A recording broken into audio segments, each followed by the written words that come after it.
Al llegar al final del estudio de Segunda de Pedro, mi pregunta es: ¿qué hemos aprendido? Pedro era el instrumento de Dios para escribir esta epístola como una advertencia. El propósito de la epístola es descubrir, frustrar y vencer la invasión de la falsa enseñanza tan común en la iglesia. A través de toda la escritura hay advertencias contra falsos maestros. Estos falsos maestros tratan de condenar a almas, cautivándolos, engañándolos con mentiras disfrazadas como profundas verdades espirituales. Son mensajeros de Satanás, mentirosos motivados por el amor al dinero, amor al poder, amor al prestigio, amor a la fama, etc. Realmente son peones de las potestades espirituales y que les dirigen a propagar sus mentiras satánicas para poblar al infierno. No obstante, viendo que todo esto es un problema constante, Dios ha tenido hombres y mujeres que hablan su verdad. En cada época hay personas que advierten del engaño de los engañadores. Y no es diferente el día de hoy. Pedro no habla con pelos en la lengua. Habla bien directo y claro. El propósito de Pedro no es tanto tratar con la doctrina de los herejes, sino de advertir, de preparar, de equipar a los creyentes para protegerse contra la invasión y ataques de los falsos maestros. Los falsos maestros enseñan herejías destructivas, contradicen al Señor Jesús y tergiversan las escrituras para hacerlo. Desacreditan la verdad bíblica, desprecian a su autoridad.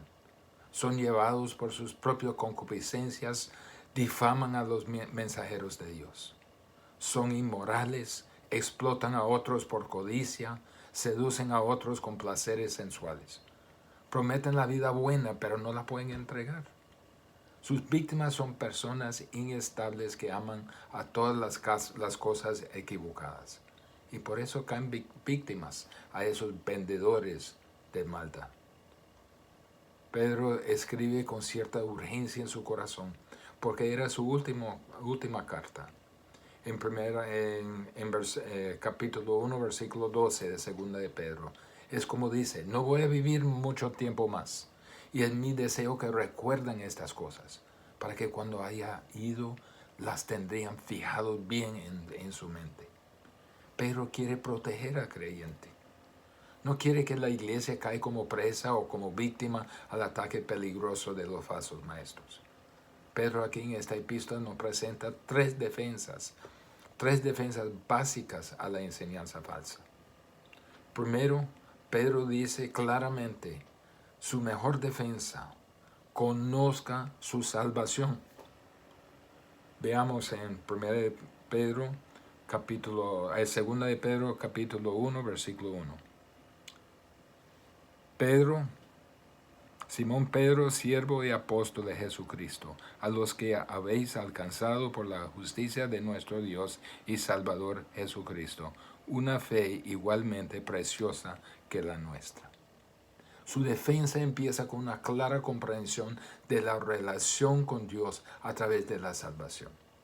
Pedro quiere que sepa dónde está parado, para que pueda estar firme donde esté.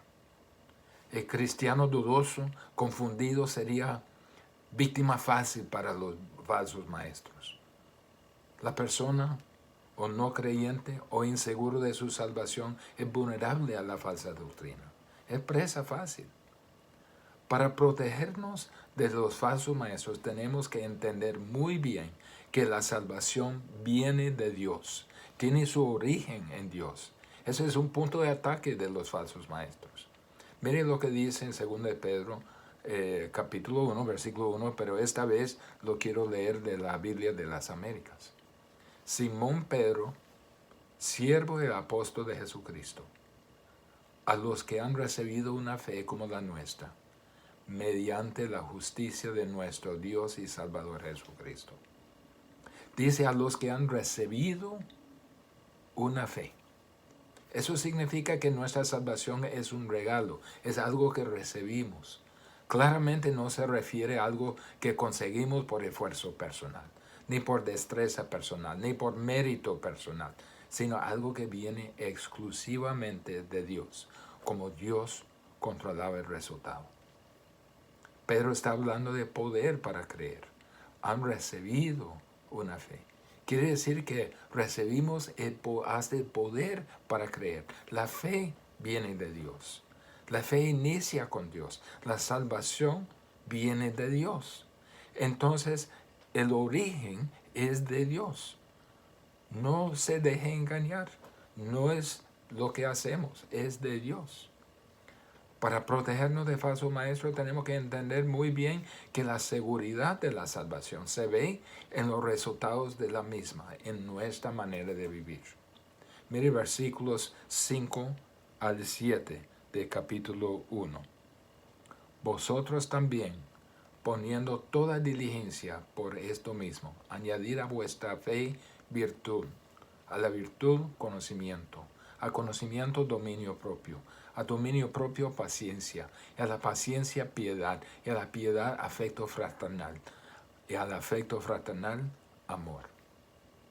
Las características de fe se ven en la vida de creyente verdadero, como dice en versículo 18, si estas cosas están en vosotros y abundan, es evidencia, va a tener fruto, no va a olvidar si es salvo o no. La salvación produce virtud.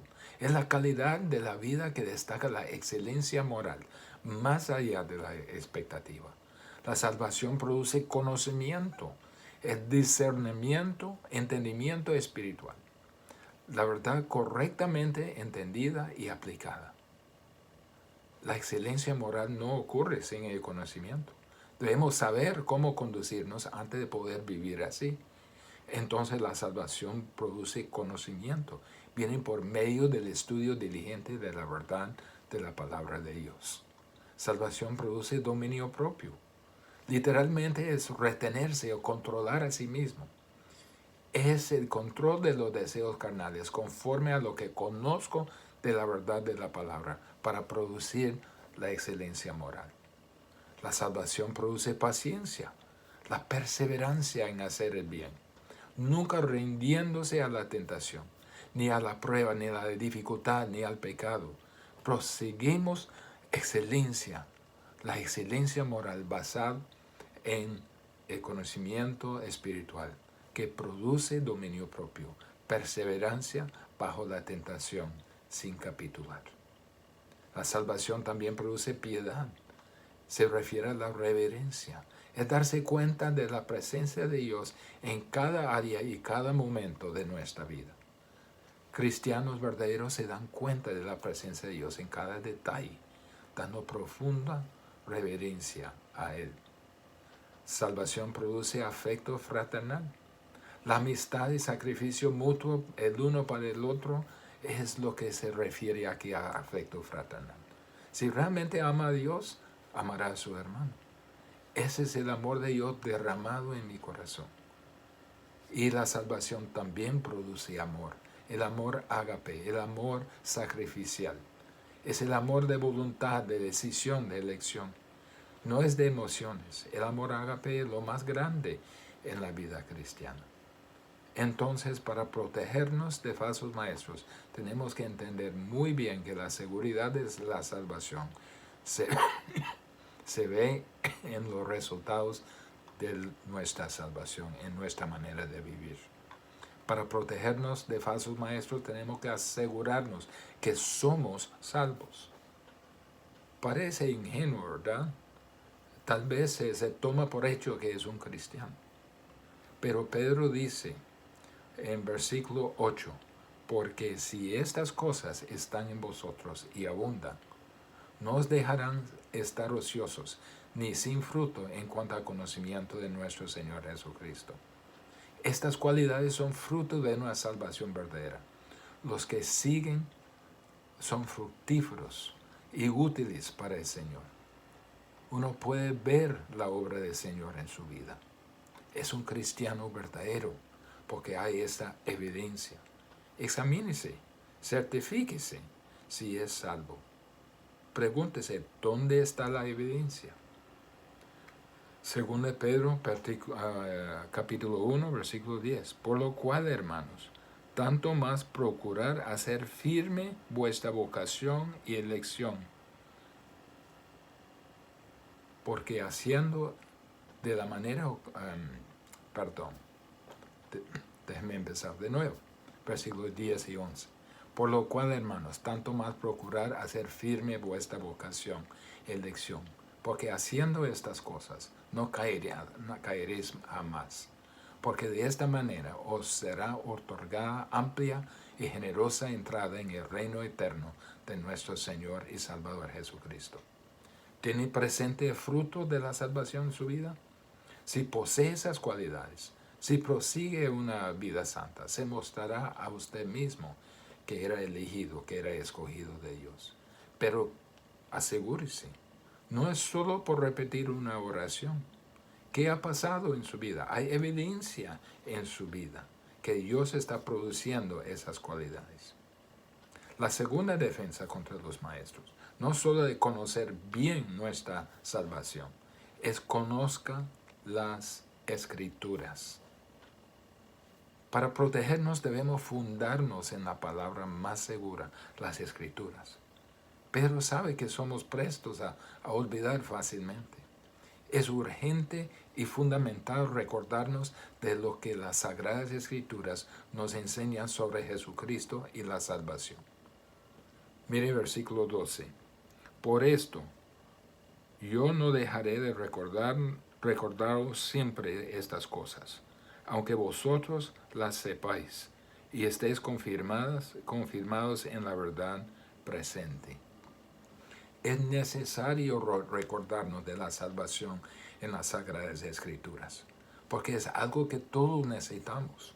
Dice aquí, y estéis confirmados en la verdad presente. Es tan fundamental que lo que enseña la Biblia quede establecido, que quede arraigado en la vida, mucho después de lo que los que nos enseñan hayan desaparecido. Pedro dice en versículos 14 y 15, sabiendo que en breve debo abandonar el cuerpo, como nuestro Señor Jesucristo me ha declarado. También yo procuraré con diligencia que después de mi partida, vosotros podáis en todo momento tener memoria de estas cosas. Lo importante no es el instrumento. No era Pedro. Pedro dice lo importante es la verdad de la palabra de Dios que se quede con ustedes en su corazón, en su mente, en su vida, después de que ya no esté. Es urgente y fundamental que recordamos de que lo que Dios nos ha enseñado en las Escrituras sobre Jesús y la salvación ha sido verificado. Es de validez. Mire versículos 16 a 18. Porque cuando os dimos a conocer el poder y la venida de nuestro Señor Jesucristo, no seguimos fábulas ingeniosamente inventadas, sino que fuimos testigos oculares de su majestad. Pues cuando Él recibió honor y gloria de Dios Padre, la majestuosa gloria le hizo esta declaración: Este es mi Hijo amado, en quien me he complacido. Y nosotros mismos escuchamos esa declaración, hecha desde el cielo cuando estábamos con Él en el Monte Santo. Fue verificado en la transfiguración.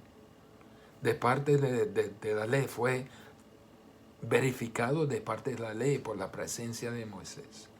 De parte de la profecía por la presencia del profeta Elías. Fue verificado en la transfiguración de parte de Jesucristo mismo, de Dios mismo y de los apóstoles.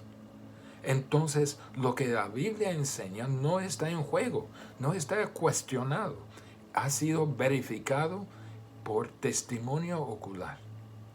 Pero una cosa más es urgente y fundamental, que recordamos de lo que Dios nos ha enseñado en las Escrituras sobre Jesús y la salvación ha sido verificado por revelación sobrenatural.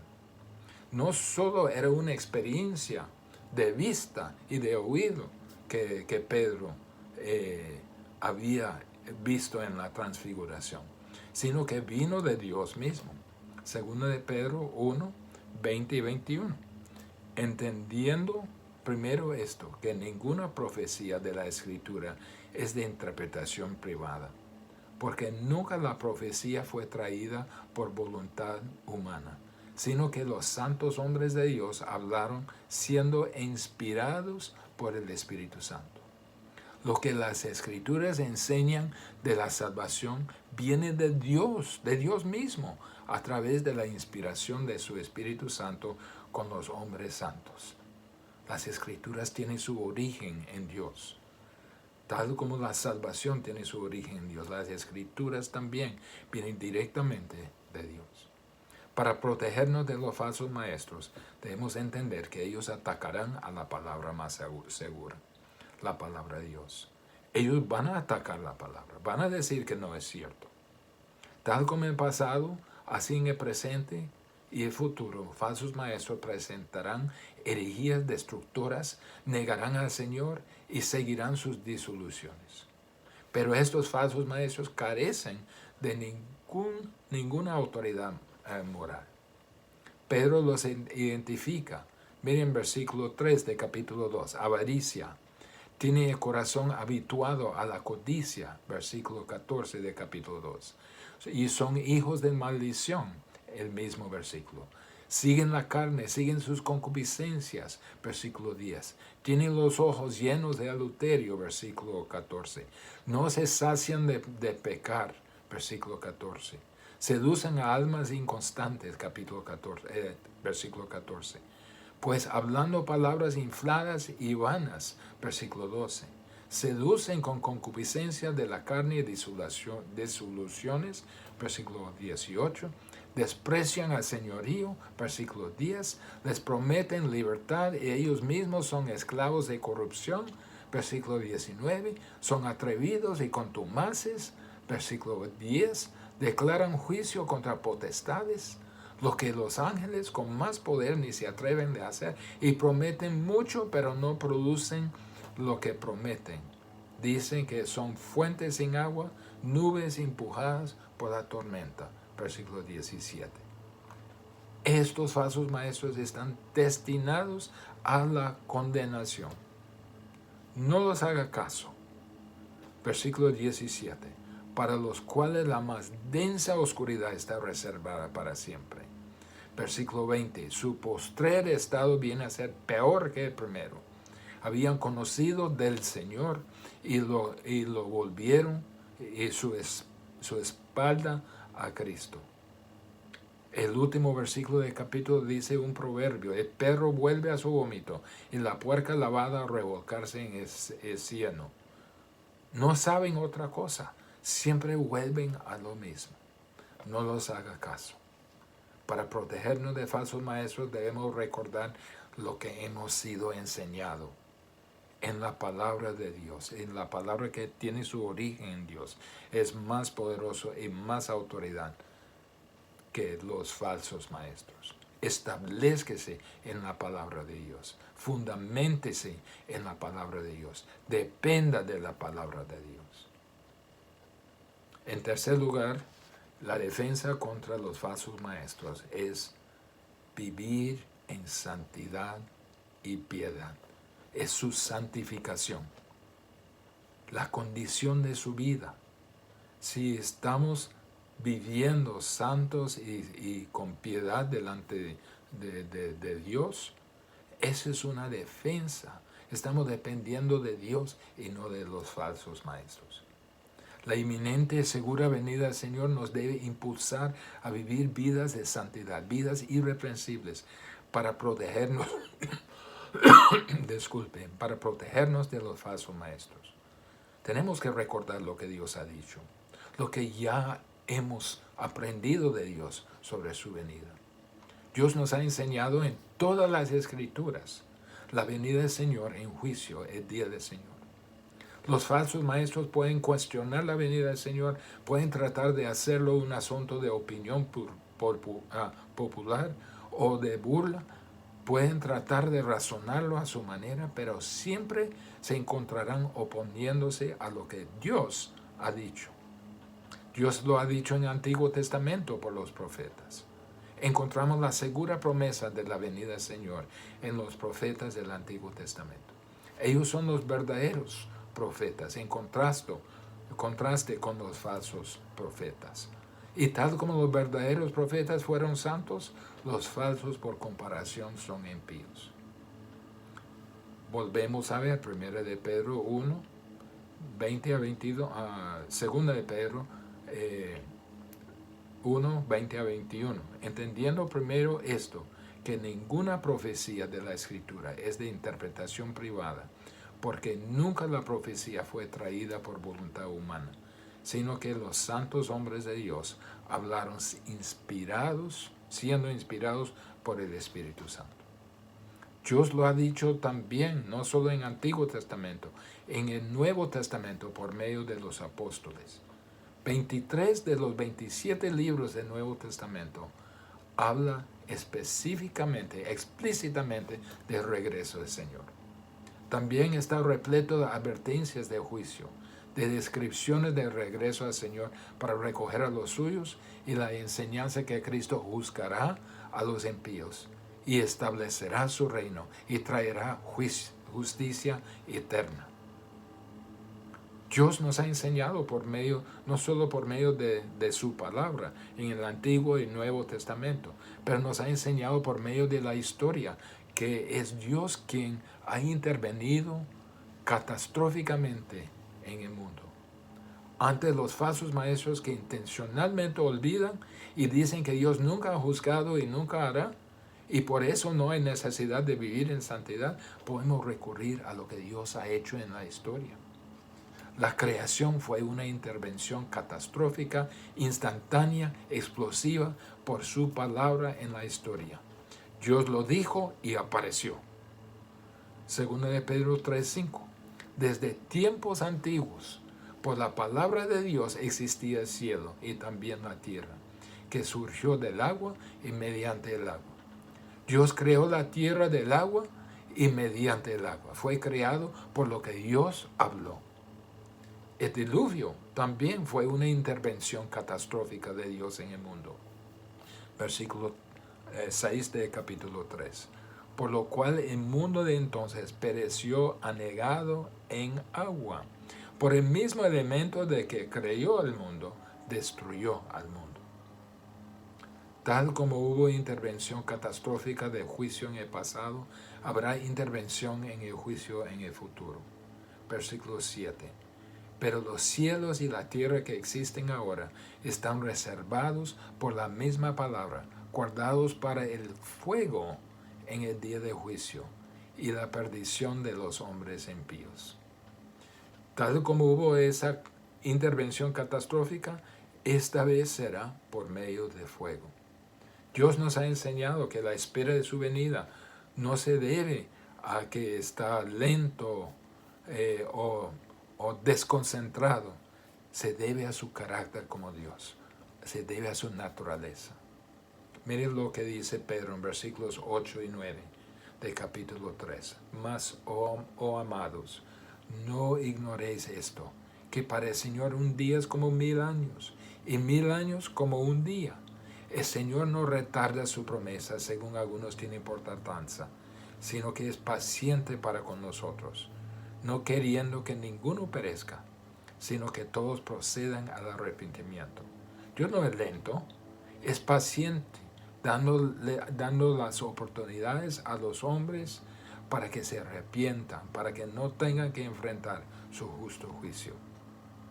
Pero también nosotros sabemos que Dios es justo. Hay un fin de su paciencia, de su misericordia. Mire lo que dice en versículo 10. Pero el día del Señor vendrá como ladrón en la noche, en el cual los cielos pasarán con grande estruendo, y los elementos ardiendo serán deshechos, y la tierra y las obras que en ella hay serán quemadas. Dios finalmente ejercerá su santa justicia. En ese momento, todo el universo, con su sistema solar, sus galaxias, hasta los elementos, serán borrados. No se deje engañar. Cristo vendrá. Ese hecho nos motiva a una vida de santidad y piedad. En versículo 11 de capítulo 3 dice, puesto que todas estas cosas han de ser deshechas, ¿cómo no debemos vosotros andar en santa piadosa manera de vivir? Puesto que Jesús de veras viene, si usted ha sido hecho para eso, si ha sido creado para aquello, si ha sido redimido para aquello, si ha sido santificado para ello, entonces debe empezar a vivir a la luz de ello. Debe tener un impacto en su vida. Debemos vivir en anticipación, a la expectativa. Mire versículos 12 y 13. Esperando y apresurándoos para la venida del Señor, del día de Dios, en el cual los cielos encendiéndose serán deshechos, y los elementos siendo quemados se fundirán. Pero nosotros esperamos según su promesa, cielos nuevos y tierra nueva, en los cuales mora la justicia. Debemos vivir en anticipación de estas cosas. Y viendo que viene, debemos vivir en como una santa y piadosa manera de vivir. Debemos también vivir en paz. Versículo 14. Por lo cual, oh amados, están en espera de estas cosas. Procurad con diligencia ser hallados por Él, sin mancha e irreprensibles, en paz. En la paz y tranquilidad de que nuestra relación está bien con Dios. Que al volver Jesús nos va a recoger y podemos vivir en tranquilidad. Debemos vivir en pureza. El mismo versículo 14, por lo cual, oh amados, estando en espera de estas cosas, procurad con diligencia ser hallados por Él, sin mancha e irreprensibles. Que cuando Él venga personalmente nos encuentre sin mancha en nuestro corazón e irreprensible en nuestra reputación. Es un total contraste a los falsos maestros, que son llamados inmundicias y manchas. Debemos tratar con nuestro pecado. Cuando venga el Señor, Él quiere encontrarnos puros. Debemos vivir también haciendo evangelismo continuamente. Versículo 15, la primera parte.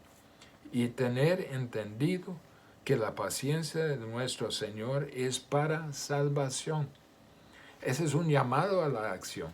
Mientras esperamos a ese glorioso estado eterno, debemos estar ocupados en usar el tiempo, usar los dones, usar la energía y la vida que tenemos para ese gran propósito de Dios, extender la salvación a los que todavía no han aceptado. Debemos vivir con discernimiento. Versículo 17. Dice, así que vosotros, oh amados, sabiendo de antemano, guardaos, no sea que arrastrados por el error de los inicuos, caigáis de vuestra firmeza. Tenemos que estar en alerta de guardarnos para no caer de nuestra firmeza. Tenemos un fundamento tan firme, la salvación, la palabra de Dios mismo. ¿Para qué caer de ahí? Tenemos que guardarnos, tenemos que estar en alerta, guardarnos para no caer. Tienen que discernir lo que leen, lo que escuchan. Se van a presentar muchas personas que tratarán de confundirles. Solamente la verdad santifica. Solo la verdad trae justicia. Dios espera que estemos firmes en la verdad. No se expongan a la enseñanza falsa. Califique lo que está escuchando por la palabra de Dios, para que estén discerniendo, para que estén firmes. Debemos también vivir creciendo. Versículo 18. Antes bien, más bien crecer en la gracia y el conocimiento de nuestro Señor y Salvador Jesucristo. Mientras espera la gloria eterna y futura, que no esté parado, que no está detenido, que no está solo no haciendo nada, que esté creciendo. Solamente a través de vivir en el señorío de Cristo podría crecer en la gracia y conocimiento de Él. Crecemos en la gracia a favor con Dios y con los hombres por medio de nuestra obediencia de reflejar siempre la imagen de Cristo ante los hombres. Debemos estar siempre creciendo en nuestro conocimiento, conociendo mejor a Jesús y nuestra salvación por medio de las Escrituras, para que nadie nos engañe. Solo así podemos evitar ser arrastrados por el error. Pero también debemos vivir en constante adoración. Mire cómo Pedro termina. A Él sea gloria ahora y hasta el día de la eternidad. Amén. Debemos vivir para su gloria, dándole gloria en todo, no solo hoy, sino hasta el día de la eternidad, en todo momento. Mire, vivimos en un mundo peligroso y hostil al creyente verdadero en Cristo. El cristiano verdadero no puede darse el lujo de estar desconcentrado, vago, desconectado de la palabra de Dios. Satanás y sus legiones quieren robarnos de nuestro gozo, de nuestra confianza, de nuestra seguridad, y quieren desviarnos de seguir a Cristo. Pero con sus últimas palabras registradas, nos quiere proteger de las artimañas del error. Nos ha señalado 3 poderosas defensas contra el ataque de los falsos maestros que han infiltrado entre nosotros. Conozca su salvación. Conozca las Escrituras. Viva en santidad. La santificación no deja lugar para la herejía.